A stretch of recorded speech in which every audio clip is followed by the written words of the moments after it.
Ani maqaan koo Rooberaa Baqqaleen jedhama. Kanan jiraadhu Noorweey Osloodha. Egaa guyyaa har'aa mootummaan akka biyyaatti ijaaramee jira. Mootummaan naannoos ijaaramaniiru. Guyyaan kun uummata keenyaaf guyyaa gammachuuti jedheetan ilaala. Kanaaf uummata keenyaanis baga gammaddaniin jedha sumaanii. Mootummaan ijaarame kun egaa mootummaa waa hedduu irraa eegnuudha. Kanaaf gaaffii fi fedhiin uummata Oromoo raawwachiisuu irratti qooda guddaan taphatu jedheetan eega abdiirra irraa qaba. Kanaaf gammachuu koo ibsaa uummata keenyaan baga gammaddaniin jedha. Akkasumas immoo warra filatamaniif itti gaafatama guddaadha waan ta'eef bara milkii bara hojii gaarii isiniif haa ta'uun jedha.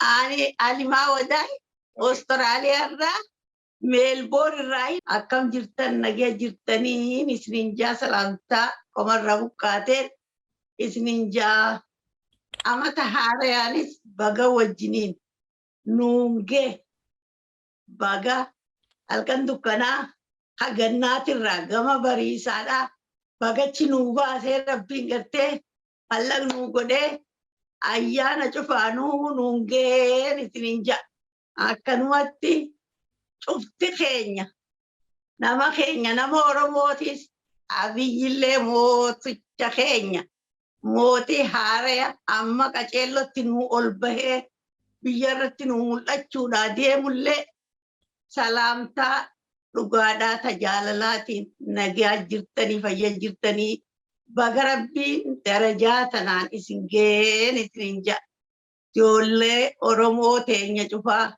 mootota keenya cufaa akkanumatti obbo Shimallis irraan eegalee cufa isaaniitu baga carraa tanaan waliin nuungee waliinuu Waaqayyoon nu gammachiiseen isiniin jaa nutilleen gammannee isinilleen gammadaa isin bira jirraa yaadni keenyalleen tokko sagaleen teenyalleen tokko harka keenya wal qabanneeti wajjabeeffannee wajji yaana wallaalaa keenyallee gorfannee beekaa keenyallee qaceelfannee akka gaaritti mooticha keenyallee jabeeffannee Xaqilaa Ministeer keenyallee cinaa dhaabbannee qaceellotti gammannee wajji jiraannaan isiniin jaa yoo nuti garaadhaa fi onnee wajji jiraanne fagoon jirruu wajji jirraa wal quba qabnaa halkanii fi guyyaa waan humna teenyaatii fi waan qalbii teenyaatiin guututti isin bira jirraa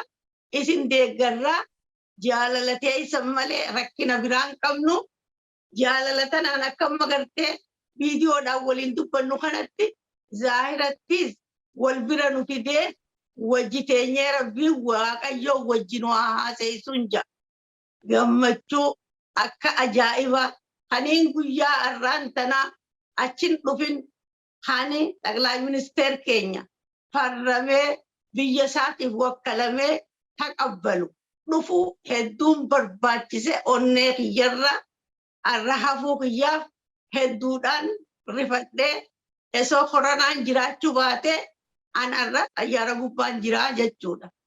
Haaluma namni irraa gammaduu fi gartee akka biti teenya gartee oomishaan itti guddattu hojiin keenya jabeeffannee ollaa isaaniitii wajjin wal ta'anii biyya isaanii keessatti illee nagaa roobsanii kanuma silaa warra hamajaan kanallee hammaate malee kaan cufa wal qabannee Amaara Islaama Tigre maaro jennee wal maratuu dhabnee Soomaalee jennee wal ammannee wal jabeeffannee ija takkaayyoo wal laalle haala gaariitti biyya teenya jabeessanii jeetii ilaalan akkaan beekutti.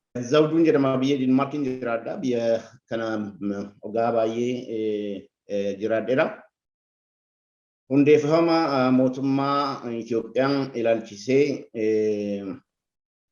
gammachuun itti dhaga'ame dabarsuun barbaada. Uummanni Itoophiyaa marumaan baga gammaddanii jira. Seenaa keessatti uummanni Itoophiyaa mootummaa isaa ta'u filatee rakkina tokko malee filatee asiin ga'eera. Mootummaan kun kan filatame yeroo rakkinaa keessa yeroo hamaa keessa amaanaa guddaadhaan kennamee fi uummanni Itoophiyaa gaaffii baay'ee qaba. Gaaffii sana akka isaa deebisu barbaada. Mootummaan kun cimee uummata wajjin waliin ta'ee rakkina keessaa akka ba'u abdiin qaba. Kutannos akka qabu ilaalaati jirra. Mootummaan kun mootummaa uummanni Itoophiyaa naaf ta'ee sagalee tokkoon ba'ee filateedha. Fuuldurattis uummata wajjin ta'ee rakkina ciccimaa kana keessaa ba'uu akka danda'u abdiin qaba.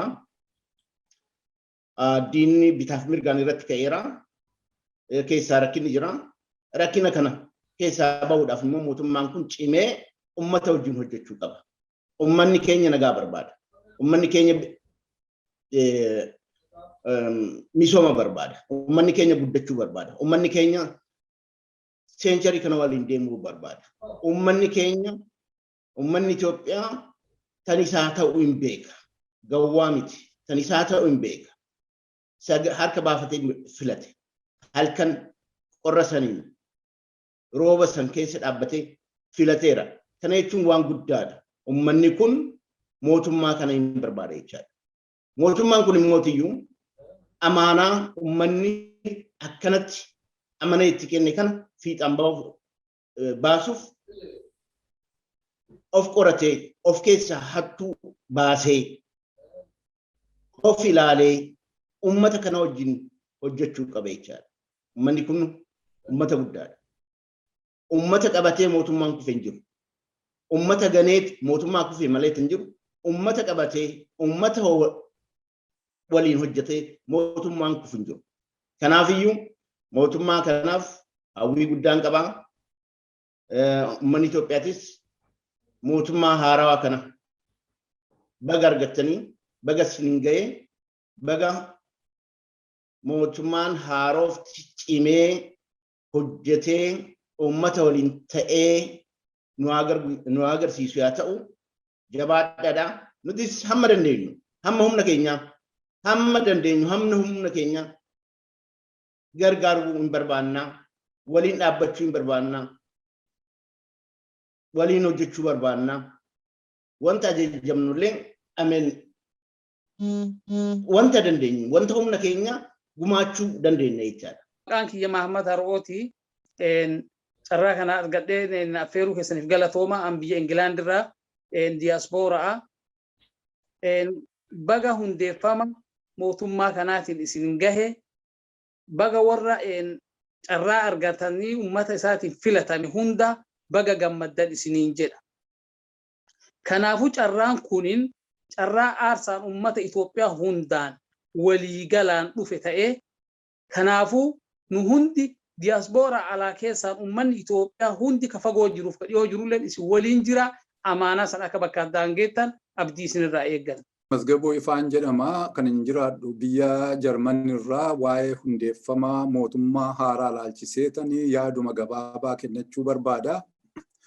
Mootummaan amma ijaaramaa jiru kun mootummaa qabsoo uummata keenyaatiin dhufeedha. Kan qarree fi qeerroo hedduun itti wareegame tahee mootummaan kun utuu dhiibbaan karaa keessaa fi karaa alaadhaa irratti geggeeffamaadhaa jiru. Dhiibbaa kan hunduma isaa dandamatee filmaata haqa qabeessa, filmaata ifaa fi bilisa ta'e geggeessee sagalee uummataatiin mootummaa ijaarame waan ta'eef mootummaan kun mootummaa sirna qabeessaa jedheetanii fudhadhaa. Kanaaf mootummaa kanarraatii waan hedduutu eegama.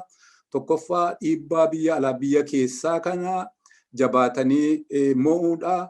Ittaansee immoo heeraaf seera biyyattii kabachiisuudhaan biyya sana keessa nagaaf tasgabbiin akka jiraatu gochuu.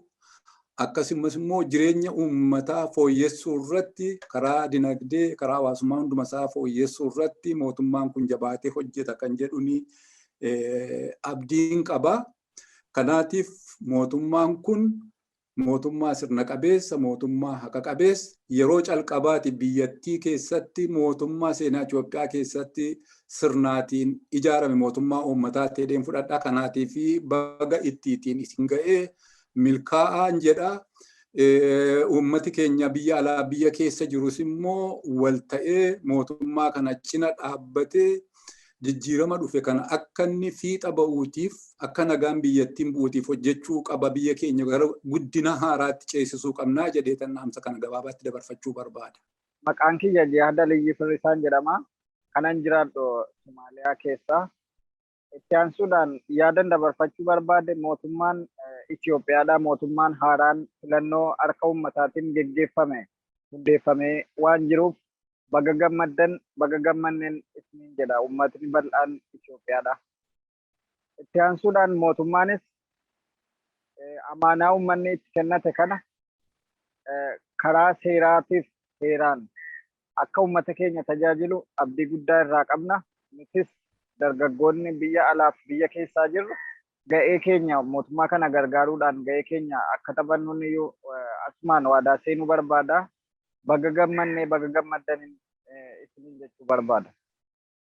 Maqaan kiyyaa Caalaa Yuusuf Ameerikaa Kaabaa Minisootaa irraahi hundeeffama mootummaa haaraa ammaan tana Itoophiyaa keessatti hundeeffamaa jiru.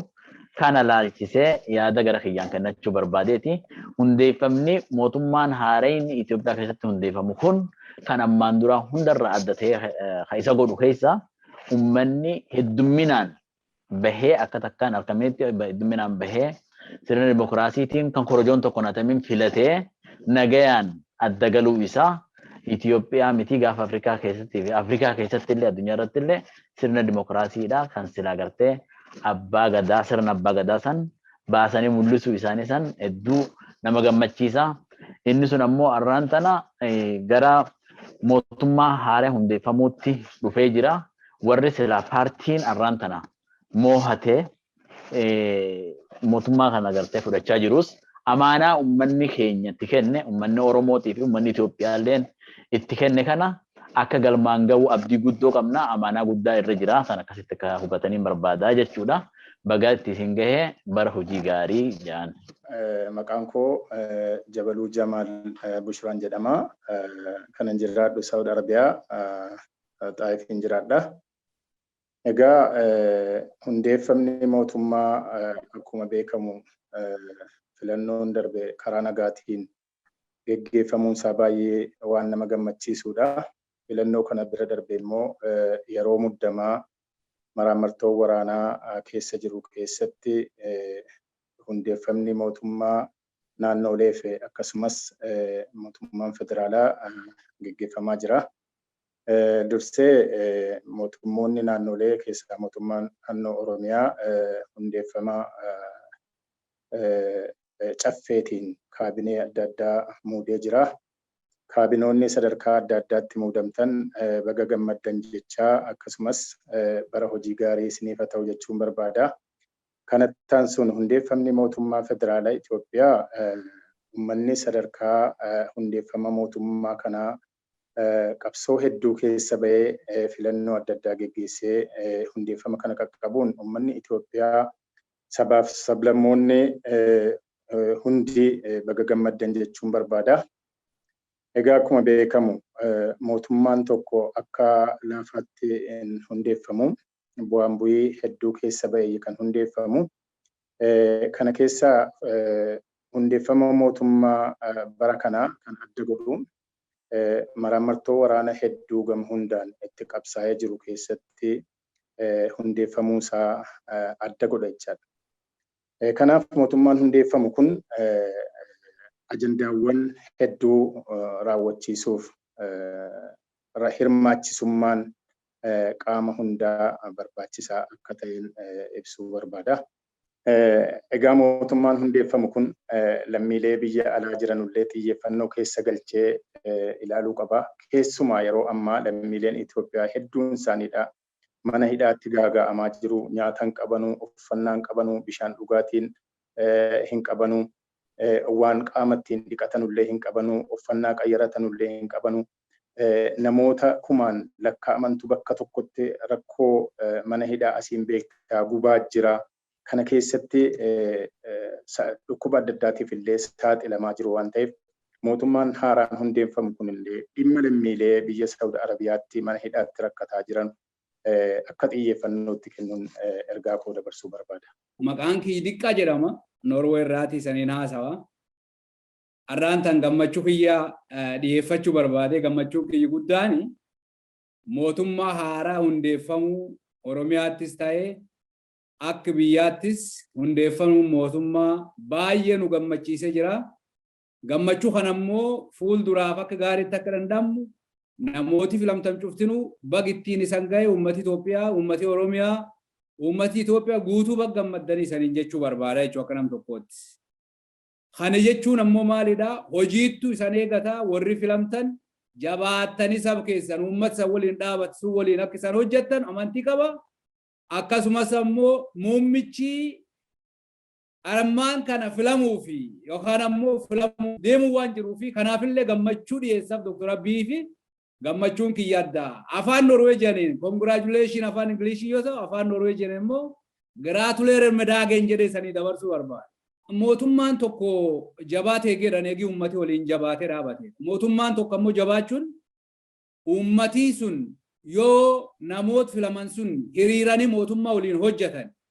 Mootummaan uummata dhaga'ee uummati mootummaa yoo dhaga'e yoo wal dhaga'an yoo mootummaa uummata gurritti qabattaat jabaatanii akka dura deeman beekama. Yeroo amma kanatti jaalala guddaa qabanii keessumaa keessatti jechi tokko jedheen darbin tokkotu jira. Waraana Itoophiyaa hedduu daangaa baay'ee galatoomaa isanillee bag gammaddan mootummaan isanii jabaate jechuun uummatatti isanii jabaate uummati isanii jabaate jechuun isanillee jabaachan jechuun isan jabaachan jechuun ammoo nullee biyya alaa jiraanne jabaachuuf isaan waliin dhaabachuun akkuma kenni itti fufaa jechuudha. Uummati jabaatee mootummaa waliin dhaabachuun yeroo isaati yeroo kana jabanne jabinnu guddaa waan guddaa deemuu qabaachuu qabnaa jedhettiin dhaamsi dabarsa. Maqaan kiyya gartee jarjarsoo waariyoo wadaayilii shoojan dhaloonni kiyyaas harargee bahaa gobeellettiin dhaladhee bakkiin amma jiraadhus jiraataa biyya Noorweeti. Tanaafuu wanni guddaa guyyaa qaalii arraa kana gartee rabbiin asiin umrii teenyallee nu eegee tanallee arkuun waan gartee akkaataatti waaqa keenya galata galfannullee hedduu nu danqa. Waaqa keenya yeroo hundaahuu galata rabbi gartee galanni haa ga'u jecha hiree qaalii arraa ilmaan abbaa gadaa sirna dimokiraatii sirna dhalootaa san arraa sabaa sablammoota biyya kabajaa qabdu Itoophiyaa irratti gartee yeroo duraati dimokiraatii dhugaa san garsiisanii arra gartee mootummaa ifiin jaalatanii uummanni ifii filate gartee arrallee deebi'anii gartee dhaabbachuu jechuun waan gartee gammachuu akkaataatti ibsatinillee nama dhibaa.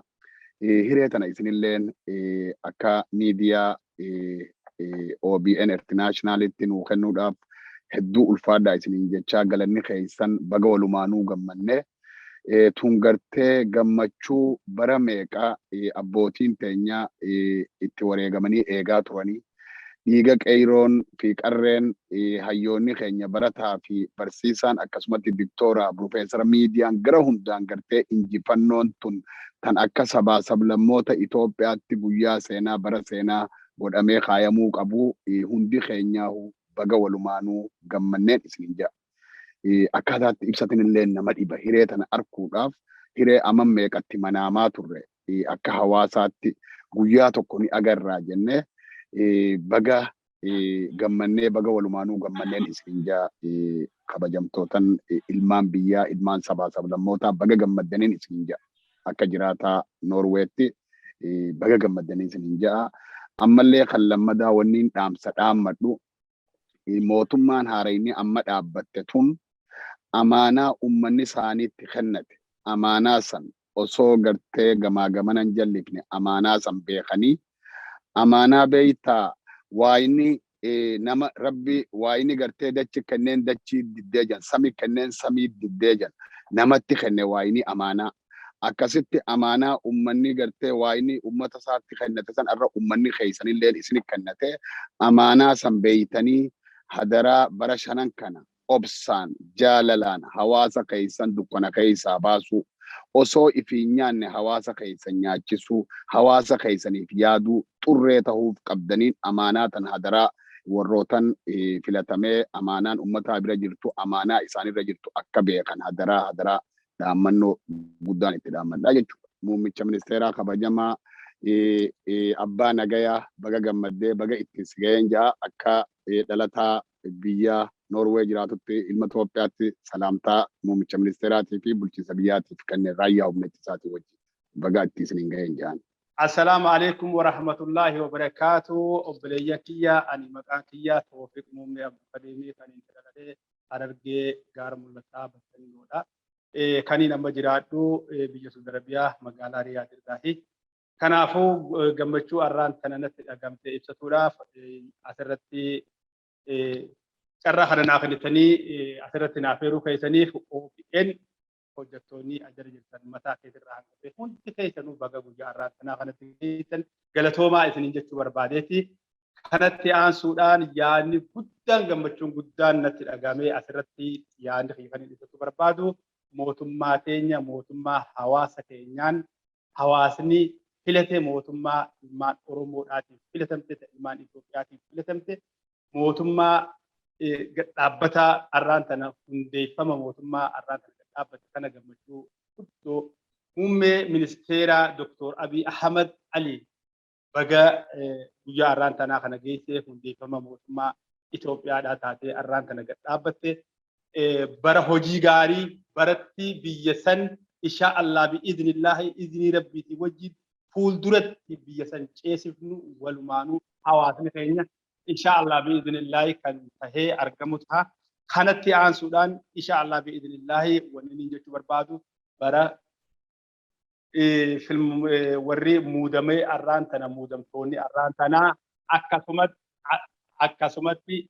akkasumatti muudamtoonni caffee Oromiyaa irrattis muudame waluma qabee gammachuuti jawaaniin qabu arraan tana isiniin gahuudhaaf insha Allah bi idnillahi baga gammanni baga mootummaa tanaa deeggarre baga ittis waa hunda obsinee obsa cimaadhaan baga keessa dabarreen jaa alhamdulillahi rabbil alamin kana gammachuu guddootu natti dhagama baga rabbiin kaalenni arra akka nama arra dhalateetiin jiraata akka nama arraan tana dhalatee guyyuma dhalate kana ol ka'ee deemee dubbatuu danda'ee rakkoo isaa waan garaa haadhaa keessatti rakkate san guyyaa ifa gabbahee arkate itti dubbatuu danda'e jeetiin amanaa jechuudha. Kanaafuu alhamdulillahi rabbil alamin muummee ministeeraa Itoophiyaadhaa Dr. Abiy Ahmed baga gammanne nutiis baga gammanne warri si jala jiru hundi keenyaa walumaanuu gammachuu guddoo nu dhagama. Insha Allah biidnillahi fuula duraas biyya teenya ni utumna biyya teenya hamma duniyaa tanarra jirrutti insha Allah biidnillahi diinaaf mumurree hin kenninu diinaaf hin laannu dhiiraa dhalaan keenya keessaa fi alaan harka wal qabannee irree tokko taanee biyya teenya fuulduratti ceesifna. Kanaafuu diinagdeedhaanis biyya teenya ni utumna insha Allah biidnillahi yaadaa fi ilaameedhaa fi kanaan walitti illee insha Allah biidnillahi rabbil alamin ni haa gargaaru rabbi si haa gargaaru insha Allah hojjettoonni warri jala jiran hundinuu si wajjin jirra ilmaan Itoophiyaa kan sabaa sablammoota hundi si wajjin jirra akkasumatti hidhattoonni raayyaa ittisa biyyaatii fi kan federaalaa hundi isaanii ilmaan Itoophiyaadhaa baga guyyaa milkii guyyaa riskii kanaan baga rabbiin isin ga'e walumaanuu baga gammanneen isin jaa baga demokiraasii dhugaadhaa tan ilmaan abbaa gadaadhaa tan amata 150 itti beelooynee itti dheebonnee yaadaa turre san baga arraan tana itti baane insha Allah biidnillahi harka tokko taane irree takkaan biyya teenya fuulduratti ceesifna hamma lubbuun dabartutti waliin dalayna.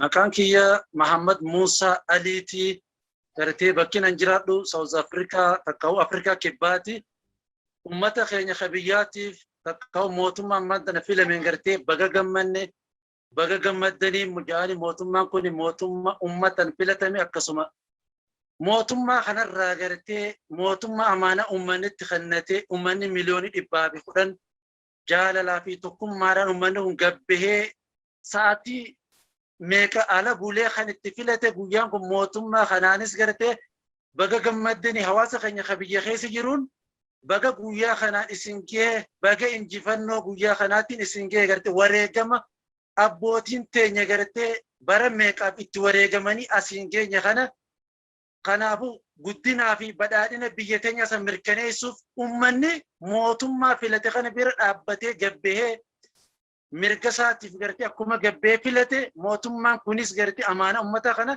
galmaan akka ga'uun abdii qaba. Uummanni Itoophiyaa ashama harka fuunee baga jiraattan warri idil addunyaa irra jirtan guyyaan irraa guyyaa gammachuuti. Ani akkuma beekamu kan irraa sagaleeti yaada kiyya kana irra gammachuu irraa dabarfachaa jiru. Suudi Arabiyaa magaalaa Riyaadirraa yaada kiyya kana dabarfachaa jira. Mootummaa tana cinaa dhaabbachuudhaaf arraas kalee dabartees guyyaa ilmi aan abbaa gadaa dhufanii dhiigee ilmaa Oromootiin bikka tana geenirraa takkaa namaaf duuba deebi'ee miti. Mootummaa tan raayyaa ittisa biyyaa cinaa dhaabbachuun diinagdeedhaan yaadaan hawaasa keenya gabbaanee hanqinni qabnu kana dhugaan jirtu tanaa kana fudhadhaa jechuudhaan takkaa mootummaa tana cinaa dhaabbachuutti if duba deebinee hin beeknu eenyus if duba nu deebisuu hin danda'u. Haga dhugaa garrutti haga shiraa fi malaammaltummaa gartee warri namaaf ergamuu bare asiin kottaa deema achiin kottaa deemaa jiru takkaaf nama takkaa gurra kennee miti namni Muhammaddiin jaaniin kuni. Saniifuu mootummaa tana qaamaa qalbii guutuun cinaa dhaabbachaa jirra. Inshaallah yeroo gabaabduutti lubbumaan barbaachisaa taana biyya teenyattis gallee mootummaa tanaa dhaabbachuudhaaf eenyuyyuu nu daangeessuu kajuun qaba. Uummanni magaalaa tana keessa jiru uummata akka malee rakkoo hamaa keessa jiru nuufi mootummaa teenya mootummaa Itoophiyaa mootummaa Oromoo jidduu nama nu jidduu seenee dhagaa nu jidduu tahaa jiruuf uummanni Itoophiyaa uummanni Oromoodhaa akka bakka hin kennineef mootummaalleen dhugaadhaan keessa gabbuutee nuti warra magaalaa Rayaa keessa jiru nu qorachuudha qabdii obboleen Coobaatiittis Rabbi umrii haa dheeressu keessa gabbu'ee qoratee waan nuufi mootummaa jidduu dhagaa ta'e walitti gartee uummata keenya maneedhaa kan keessatti akkanti haala hama gahaa jiru kana irra nu dalaguu qabanii rakkoo hamaa keessa jiran magaalaa Riyaad keessaahuu magaalaa Riyaad haala hamaa keessa jirti waan kana mootummaa irra nu dalaguu qabdi. Baga gammade uummanni Oromoo uummanni Itoophiyaa sabaa sablammoonni Itoophiyaa guyyaa irraa kana gahuudhaaf fuuldurri keenyaas badhaadhinaa wajjin yaada jiruun qaba.